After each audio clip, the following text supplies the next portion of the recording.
Hey guys, it's Dana and it's time to talk about money. And in this video, I wanted to share with you 25 ways to get out of debt. So let's talk about that. Okay, so you've decided this is it. You're getting out of debt. And that is the first thing you need to do is to decide. You and your partner, you and your family, you yourself and I have to make the decision. This is it. You are going to get out of debt. Next, you have to know what debt you have. You need to know what you're paying off. Where are the sneaky little debts that are hiding here and there? Find them all, write them all down, figure them out, get a big pile, a big stack of all the bills, everything that you need to pay off. Build an emergency fund of some sort, at least $1,000. I would suggest more than that if you can, $2,000, $3,000. That way, when things come up, you'll have some money to pay for it and you won't go back into debt for it. Stop acquiring new debt. Do not go out and purchase a car at this time. All extra spending needs to stop, right? You don't need to go and acquire new things, new loans for furniture, or whatever you think you need to have. You probably really don't need to have it. There's probably a workaround or some other way you can go about it. Try to really brainstorm different options other than acquiring new debt. A lot of times we make these decisions emotionally. If our car breaks down, our first reaction is, oh, I hate this piece of crap. I want a new car. So I just have to do it. I'm just going to have to go get a new car. But if you really think about it, or if you take your broken down car to multiple garages and get different quotes, have different people give you different estimates, you might end up being able to fix that car for a lot cheaper than getting a new car and a new car loan. So definitely, try to take your time with things. That way you don't make emotional decisions. Focus on one debt at a time. If you have a very long list of debts, it can become very overwhelming. So you want to pick one, whether it's the largest balance, the largest interest rate, pick it and focus all your attention on it until you can eliminate it, and then you can move on to the next one. Create and stick to a budget. So set up a budget, which just basically means how much money you have coming out, how much money's coming in, how much money's going out, and where it is going when it goes out. Because if you don't have some kind of plan for it, it's just going to exit your life. And so you want to have a budget and you want to stick to it. Next, you can try to refinance any high interest credit cards or loans that you have. See if there's any offers out there that will help you to lower the interest rate. Or you can go ahead and you can try to call and negotiate a lower interest rate with your existing loans or credit cards. I've done this many times in the past where I called up the credit card company and I said, I'm getting offers from other credit cards. Can you please lower my interest rate and I'll stick with you guys? So it doesn't hurt to ask. If you don't ask, the answer is no anyway. So you might as well give them a call and find out if they can lower that interest rate. Next, you need to automate your payments. Automate those debt payments through bill pay, log into the actual website. If it's a credit card, set it up so that every single month on a certain date, the payments go so you avoid late payments. Increase your income. Try to look for a side hustle or a side job. Find any way that you can to earn extra money. Use your windfalls wisely. So if you are given a bonus at work or somebody gives you a nice holiday Christmas gift of monetary value, take that money and put it towards your debt. It's very tempting to use that money for a vacation or to go and buy something that you've been wanting for a while, but no, use those windfalls towards paying down your debt. Sell any unused items in your house. Anything that you don't need anymore. Maybe you have some TVs or electronics.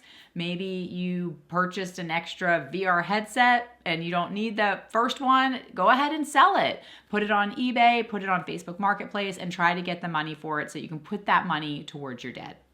Cut all unnecessary subscriptions. You don't need to have every single streaming service. If you still have cable, cancel that. You don't need to have it, right? So just get it out of your life during this short period of time, maybe a little bit of longer period, depending on how much debt you have, but get it out so that you can focus every single dollar that you have on eliminating the debt and you can return it to your life later. Reduce all of your luxury spending, meaning going out to restaurants, purchasing whatever it may be that means luxury to you, whether it's makeup, clothing, fancy coffees, whatever it is. Try to reduce those the luxury items in your life and quit spending on them.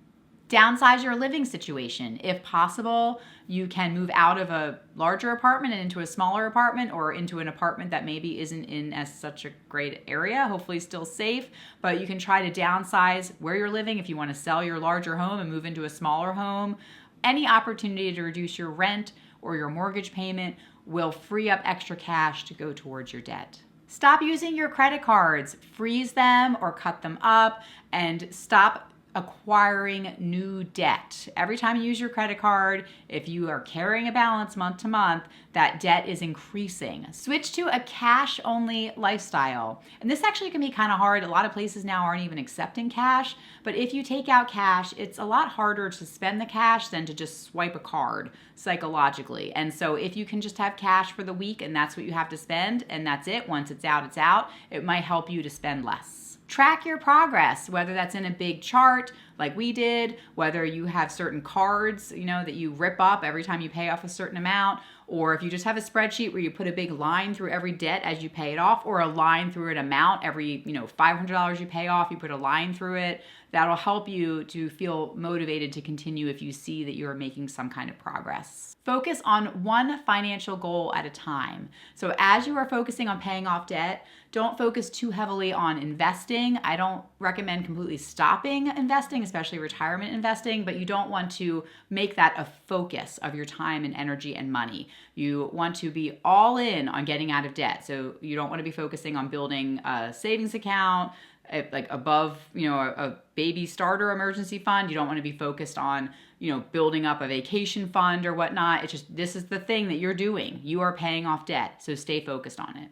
Consider consolidating your debts. If you have a whole bunch of debt, it's overwhelming you, you feel like you're losing track of things, you're getting late fees because you're not paying things on time, they're all high interest, then you might want to take all of those debts and just combine them and consolidate them in one loan. It's worth looking into. Seek professional help. There are financial advisors out there who will speak to you and talk to you and help to guide you in the process, again, if you're feeling overwhelmed. As a last resort, you could consider debt settlement. You could try to settle some of your debts. I know with medical bills, I've done this in the past with medical bills.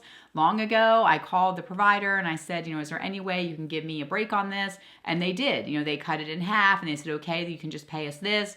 So again, if you don't ask, the answer is no. And so you might as well try if you have certain debts where they might be amenable to settling with you for a lower amount. So celebrate any small wins that you have. It's very important. Like I said before, we're tracking your progress. You want to celebrate small wins. Any little thing you can do, maybe you get to have an extra dessert that day or something if you've paid off, whatever the number is, after 3 months or after paying off $5,000, you get to do something. But try to do some kind of celebration so that you can help to encourage yourself to continue. Stay consistent and be patient when you're paying off debt, because in almost everything that I have ever done and ever found any success in, it's been a long road. I had to maintain consistency and absolutely had to be patient. And so that's something that it's a muscle that needs to be developed. But no matter how many things you are patient with, it's still difficult. But it's important to know that you just have to continue to hammer away at things. I always say, if you continue to be consistent, then you're kind of telling the universe, hey, I'm serious about this. I'm not backing down. And then the universe will comply eventually and you'll get what you're looking for. And so in this regard, with paying off debt, don't give up. Even if you have a setback, just get back on it, continue forward, and eventually you will get your debt paid off if you don't stop. If you just continue to hack away at it, try to keep earning more money if you can, and just keep working at it. And like I said, if you slip up, just get right back on the horse. I used to ride horses, so yeah, love that horse analogy. Get back on the horse if you fall off. Okay, listen, I hope that helped you guys to get started and to begin to pay off debt. And I'm going to help you guys every step of the way. Let me know down in the comments which one of those steps is most actionable to you that you're going to take. And I would love to hear from you. And if you would like to see a video talking about how to build your emergency fund, you can click here. And if you do, I'll see you in that video. Okay, bye guys.